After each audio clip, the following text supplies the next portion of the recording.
Hello everyone and welcome back to our YouTube channel. Are you also interested in talking to a lot of people in one go? If that is the case, then this is the right video for you. As today's topic is how to create a group on WhatsApp. Moreover, how to create a new group on WhatsApp. If you're interested in the video, be with us till the end.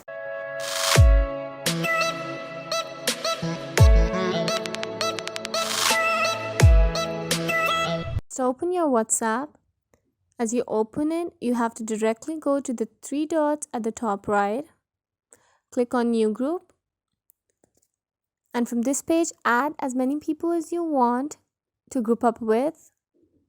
Just click on the contacts. When you choose and add people, click on the right arrow at the bottom right. And from this page, just type a name for your group. When you're done giving it a name, just click on the tick at the right bar.